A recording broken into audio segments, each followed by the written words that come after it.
Have you noticed that eating less and exercising more isn't doing a damn thing to help with your midlife weight gain? And honestly, that sounds like punishment to me. And isn't perimenopause punishment enough? Ugh. So, yeah, diet and exercise don't work because they aren't the root cause of the weight gain or new belly fat you might be seeing. The root cause is fluctuating hormones that tell our body to hold on to weight and store more fat. So, your old calories in, calories out playbook has officially expired. Go store it in a box with your old dusty wine glasses that never come out anymore and get ready to shift your mindset big time. Because today I'm talking with registered dietitian and holistic nutritionist Betsy Markle about why traditional dieting stops working in perimenopause and what does work instead. I'm excited for you to hear this. Hello, my friend. You are in the right place. This is where smart and sassy women over 40 come to figure out all things midlife. We talk hormones, careers, relationships, and everything in between. I'm Jessica Long, health coach and fellow midlife woman on this wild ride with you. Stick around for honest conversations with experts, rebels, and wise women rewriting midlife on their own terms. Let's dive in. So many midlife women feel like their bodies have changed overnight, and this definitely happened to me. So almost 2 years ago, I woke up with 5 extra pounds on me, having not gained weight in over 20 years. And like almost all midlife women will tell you, I hadn't made any major changes to my diet or lifestyle. It just kind of appeared. And it makes sense when you think about what the root cause is, right? The root cause is not dramatic changes we're making to our diet or lifestyle. It's fluctuating hormones that signal to our bodies to hold weight in times and places where it didn't tell it to do that before. Therefore, this age-old eat less, exercise more advice is not appropriate for us, and it doesn't work. And that's why it doesn't work. It's not the root cause. But what does work? And how can we feel better in our bodies during this zone of chaos, as Dr. Mary Claire Haver fondly refers to perimenopause? Well, that's exactly what I'm talking to Betsy Markle about today. Betsy, I'm excited to have you clear up some confusion for us and just help us understand what really works for us during perimenopause and menopause when it comes to our metabolism. So thanks so much for coming on the show. Thank you. I'm excited to be here. Always love talking about this, and I'm in the thick of it with you. So all good. Oh, that's good to hear. Unity. Don't even get me started because I'm having some symptoms right now that I'm really annoyed with. So it's like, don't get me started on how annoyed I am about perimenopause today. So maybe it's good that I'm a little fired up when we're having this conversation. So as a registered dietitian and holistic nutritionist, you work with women in midlife a lot, and you take a metabolism first approach, which I think is so interesting. And the very first question I want to ask you is, does our metabolism change in perimenopause? And before you answer, I do want to preface why I'm asking this. And it's because this seems to be controversial in the health and wellness world that I'm in. So on the one hand, I hear people saying the data shows that our metabolisms do not change until after 60. And that's true for men and women. So it's age related, not hormone related. And then on the other hand, I'm hearing people saying you dramatically lose muscle mass very soon after your menopause date, which for most of us is almost 10 years before we're 60. And muscle is a huge player in metabolism.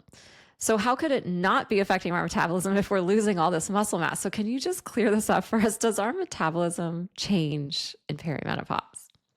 It is such a good question. I'm going to say yes, 100% it does. So I think what a lot of people are thinking about when they're seeing the statistics is that that chart and that information is about the metabolic rate. So resting metabolic rate of how many calories you burn through the whole day just by our activities of living is so different than all of our body systems and our hormones. So it's just like two different topics in my mind, because the resting metabolic rate goes back to what you said before. It's like calories in equals calories out, blah, blah, does not work for us women. And that is because it's so much more complicated for us with our hormones shifting. Like it shifts everything. So it's our sleep and our stress hormones are going to be way more sensitive, and our hunger cues and our blood sugar balance is different, and the digestion, there's so many areas. So all these body systems that are affected by our shifting hormones is a shift in our metabolism, 100%. So So maybe it makes sense for me to ask you, like, what is your definition of metabolism? And is it perhaps the definition that's the problem when someone's looking at it and saying it only changes after 60, so it's age related? Is that because they just have too narrow of a definition of metabolism? I think so. Yeah, everyone seems to think of it as a calorie thing, and we know that is just not true for us. So I think of it more as like our engine. If we say that we're a car, it's our engine that's bringing together all of these pieces of the puzzle. So for us, it's all of our body systems, and our endocrine system is a very big shift for us.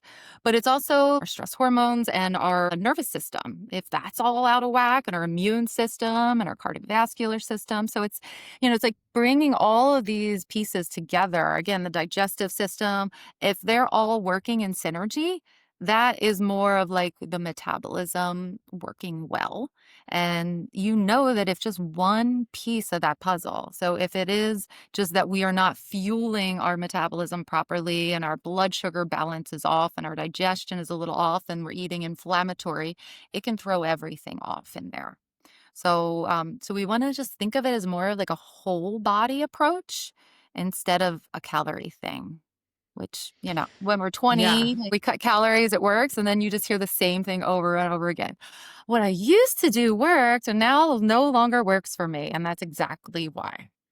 Okay, so if just looking at the calories is not going to work for us, what is going to work? What do we need to do to feel more like ourselves at this time? So to restore the metabolism, I like to think of it a little bit more holistic. So I am a registered dietitian, which is very clinical. And to be real, I learned like all the calculations for calories, and I don't even count calories myself, okay? Not at all with any of my clients because it's a deprivation game.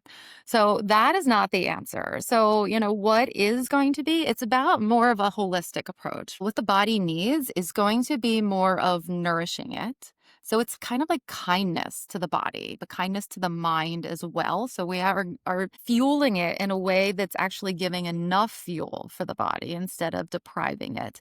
And then it's about consistency. It's the exercise part too. It's like we want balanced exercise, balanced nutrition. We want it to be nourishing. We want it to be where we're not always working out harder and eating less. It's more the opposite approach of nourish. It's to have a predictable schedule to your day that your body's like, I can be at ease. You're actually treating me well and I know what to expect. And you do it consistently. So you're not just doing it for a week, or as much as I think Whole30 is kind of cool, it's just 30 days. People go back to what their normal thing is. It's not like skipping a food group and just making your body work extra hard to break down something. It's not going long hours with intermittent fasting to say, let's see how long you can do it for.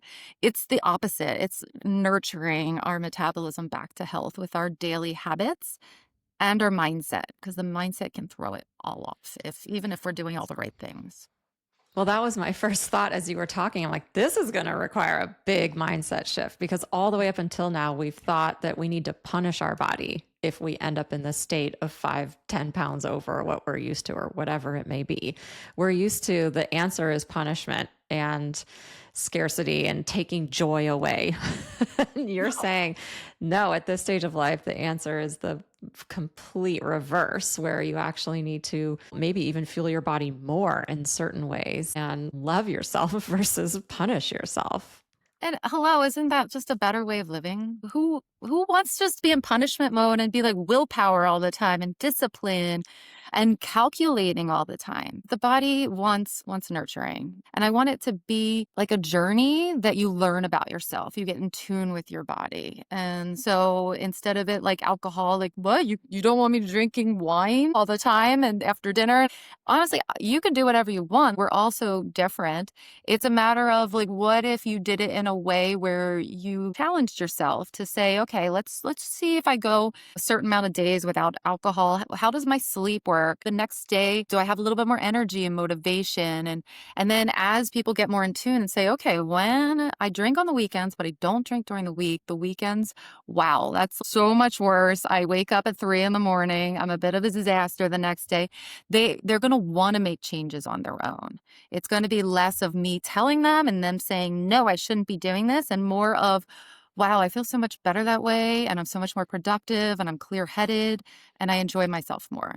So they make decisions on their own through this experiment of trying to figure out what the right lifestyle habits are for them and how to fuel their body correctly. It's definitely how it worked for me. I mean, the choice became so much easier when I just realized how much better I felt. So then it doesn't feel like a punishment. It feels like a gift. I'm giving myself the gift of skipping that glass of wine because I'm going to give myself the gift of good sleep and a better day tomorrow. And then the decision becomes so easy, as you're saying. And I also liked what you said about consistency and routine as being especially important for women in perimenopause, where everything inside is so chaotic and fluctuating so much and creating internal environments that our body has never experienced before, which will automatically put it in fight or flight because it's fearful. I don't know what that is. I don't know how to handle that. And so anything that we can do to smooth out those fluctuations, and that can include the habits that we have and the lifestyle that we choose and the consistency of all of that, gives our body something to expect and rely on again. And that sets us up for more success. So I love that point that you're making. Amen. So if a midlife woman comes to you and says like, all right, look, I've gain this extra weight, or I'm not sleeping, or I feel stressed out, I feel terrible all the time. Tell me how you work with her. What do you start with first? Because we're talking about all these systems. It's almost feeling overwhelming. Like, where do I begin? So do you have a place you like to begin, or is it individual based on what she's reporting to you? Yeah, 100% individual. But I want to even start treatment is I always start out with a chat where I want to get to know people, not only what's going wrong in their body, but where they are mentally. Because honestly, if they're not ready for real change, it just becomes more frustrating, the process for them and myself. So it's we have to be on the same page of saying, yes, I want to do this right. I'm willing to let go of the diet mentality and really just try a new approach that is wholesome and that is the lifelong game. And so if someone's on the same page, then I am definitely going to collect a lot of information about them. We want to know what their daily habits are exactly, and what they eat, when they eat, and what their weight status has been, just their journey with their weight and all their habits. And do they take medications and exercise, stress, sleep, supplements? I want to put it all together. And a beginning stage for me is just identifying the red flags. It's so obvious once you really understand how the metabolism works and you really cling on to this idea of nurturing and routines and consistency, where it's big sirens go off in places where I'm able to identify for each person what their problem area is. And so from there, we develop a plan. Usually they need the mindset piece to go along with it, when that means a lot of support and accountability and learning and adapting. Because it's 1 week you're going to go on vacation, and another time you're going to go out to dinner in this place, and I don't know which yogurt is good. And there's just thousands of questions to really understand. So we got to work through them and make this a real lifestyle change for people. Love that. I always think that's the right answer. It's just also the hard answer. And I'm sure you have people coming to you saying, just tell me what to do, because we can't take on anything else. There's already too much going on in our lives. So to step up and say, I'm ready to transform all of my habits in my life is hard. It's really hard when you also have kids that you're taking care of. You're working a full-time job. Maybe your parents are getting older. There's all these other stressors in your life. That's why it has to be that people are ready. And sometimes it just means that I'm planting a seed with somebody. It could mean that I just end a conversation and be let's just, work on this one or two things, and then let's work together later. Or I do have a smaller program where I'm able just to make a menu for somebody and, tell them exactly what their routine would look like. And if you follow this, you're going to get a lot of results. And that's, I think, a beautiful first step. I feel just everyone needs something different, but even in my program, it has to be step by step And it can't be too much time, like an hour max per week that you're really dedicating to learning and doing something. Other than that, it's just experimenting and trying it on yourself and getting way more in tune with your body. Yeah, so true. And when you're out of tune, that's when you're more likely to make these decisions that are not really serving you because you don't necessarily see the causal relationship there. But you mentioned some like obvious red flags that show up when you're doing that intake with someone. What are some of the main things that you see midlife women doing that are self-sabotaging? One of my favorite examples is women who exercise in the morning because they don't have a lot of time. So they wake up super early, they drink coffee, and then they do their workouts. And then they not so hungry and they might even wait another hour or two before eating. And they're always like, I have no clue why I have so many cravings later in the day and I'm so exhausted and I need a 3 p.m. nap and my moods are all over the place. I'm like, I know exactly why. So it's just think about when we come back to that thought that the metabolism wants to be nurtured. Healthy metabolism, you wake up hungry and you wake up thirsty. You have not been fed for a while and fueled. So we want to train it to get back to a place where it is really hungry and thirsty. And a lot of people are not because they've trained themselves not to be. When we have that coffee without any fuel before workout, it's like, oh, geez, that's so hard. Those stress hormones are super high when you work out with no fuel in the engine. And the coffee exaggerates it. And then coffee is an appetite suppressant. So then you're not hungry for a while. It's just one example is so common for us women. And then we're like cutting sleep short too to get that exercise in. So it's always like hit it hard. And the cortisol is such a big connection. And we do so many things that stress out our body.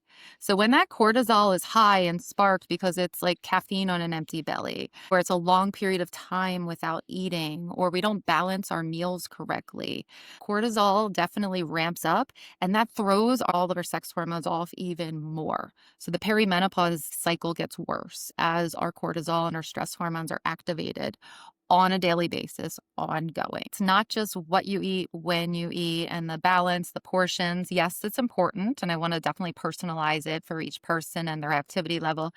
But I really try to include lots of stress management techniques and practices that are even just like a minute here, or just an awareness or a mindfulness there, maybe a mini meditation practice. There's so many things, and each person needs something different. So that's a big part of the journey as well.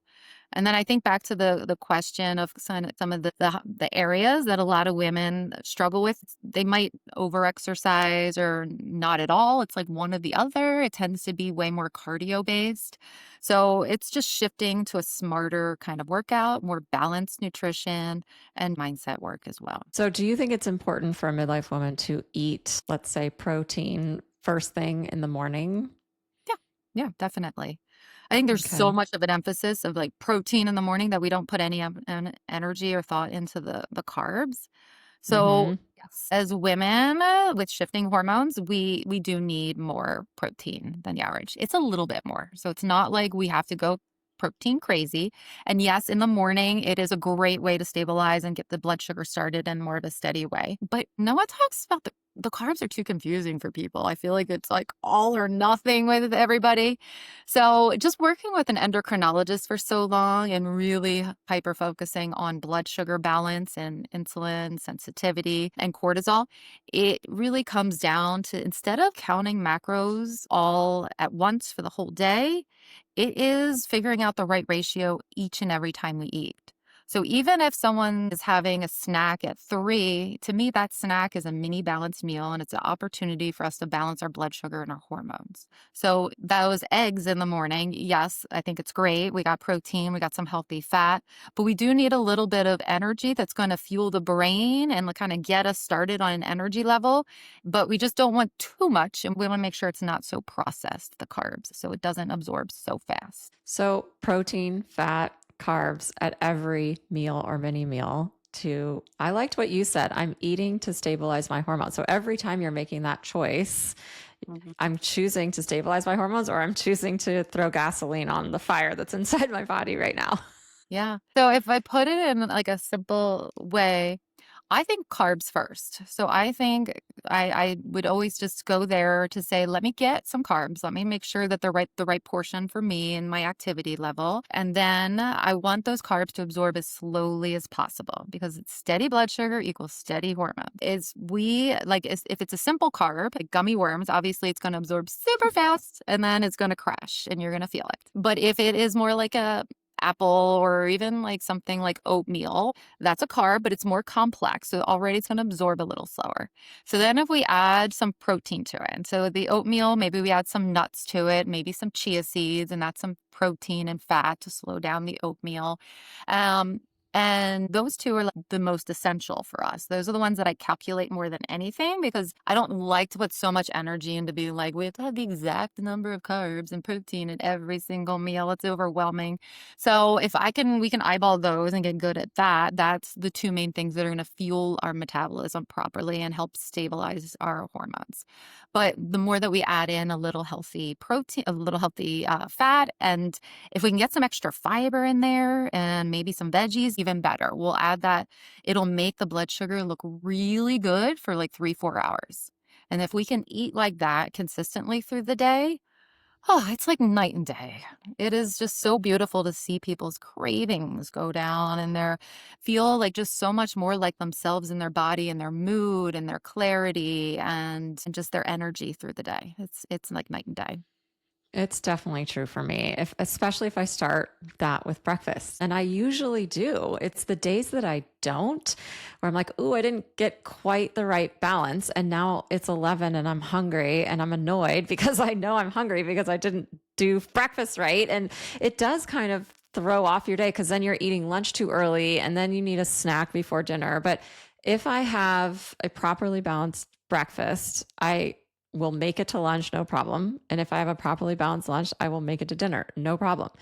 And then I get to think about food so much less, which to me is a gift too. I don't want to be thinking about food all the time. I just want to think about it when it's time to think about it, eat it, have it fuel me to do the things I love to do so I can do those things and think about those things. The food noise is just so overwhelming for so many women, and they feel like it's their fault. And it's a tricky time in our lives where we have to just listen to our bodies more and really have routines that are nurturing. And if that happens, like we can solve it.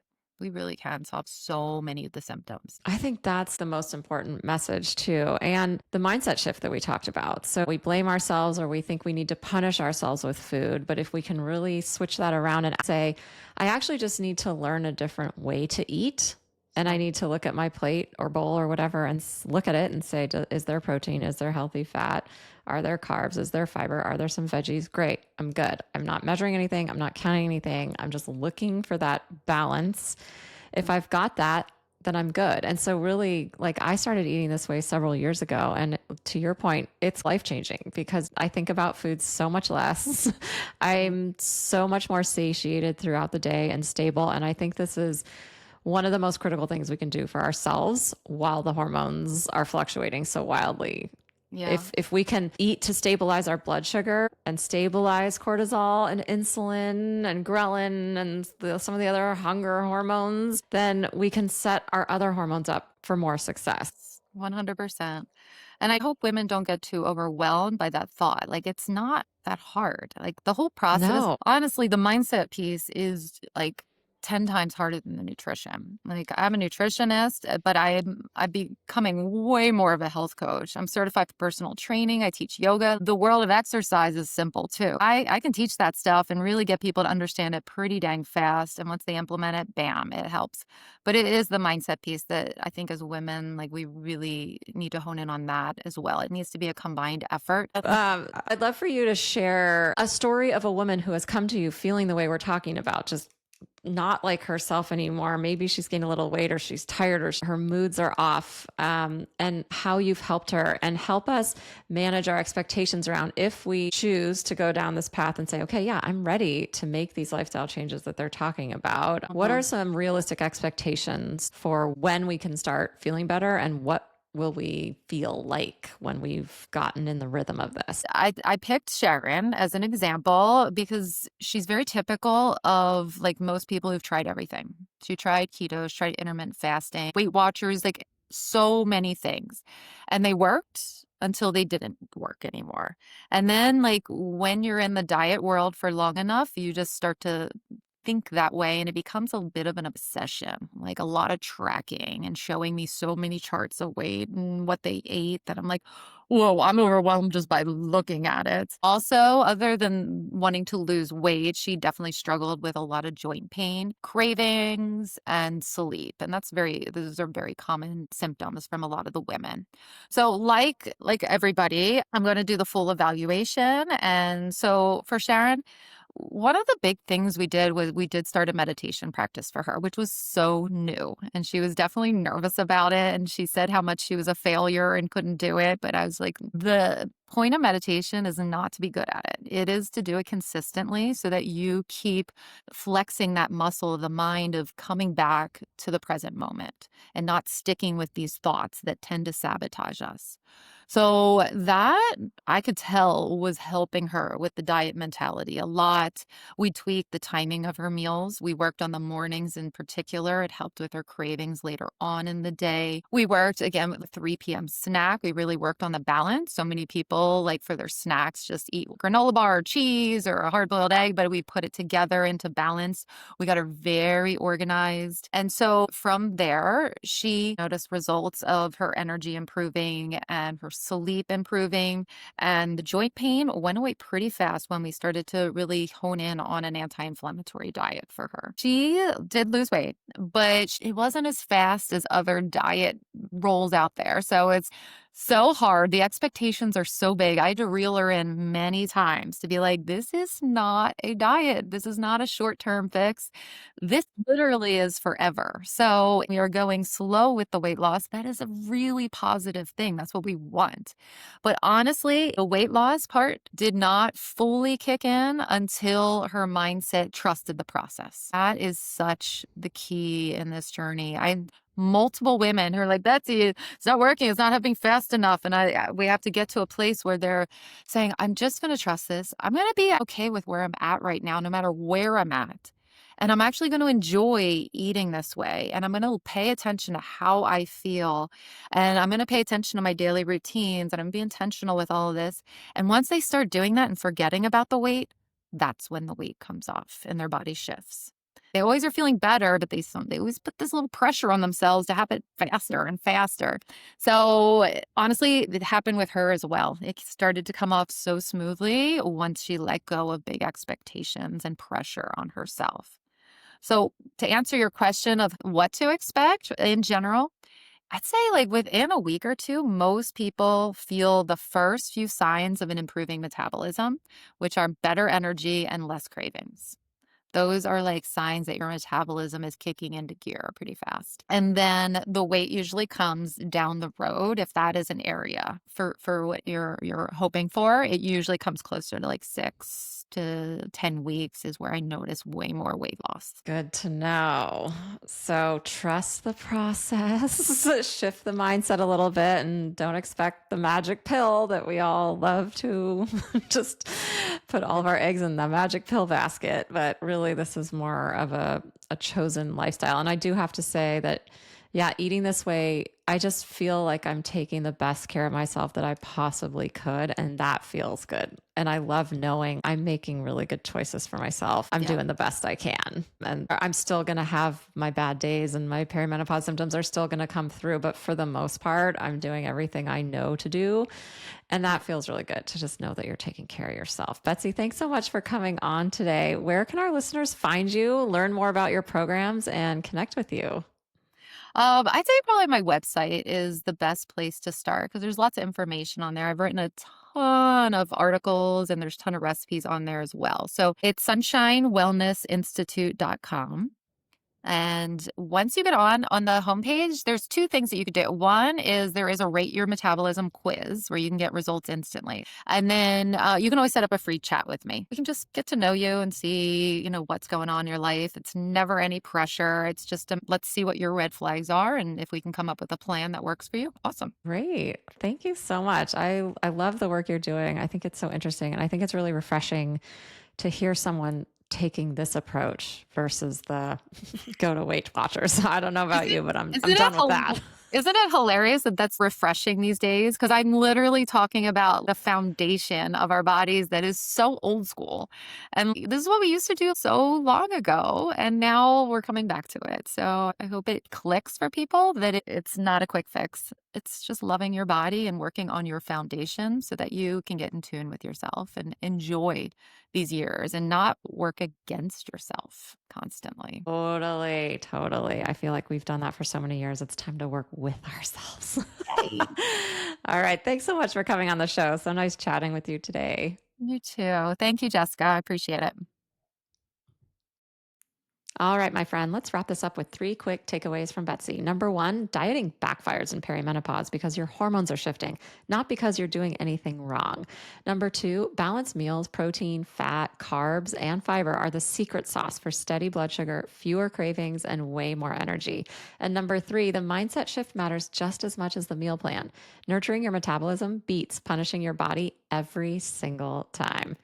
If this episode gave you an aha moment, please follow the show, hit that 5-star rating on Apple or Spotify, and leave a quick review on Apple Podcasts. It helps me bring on more badass experts like Betsy with key knowledge to share with all of us.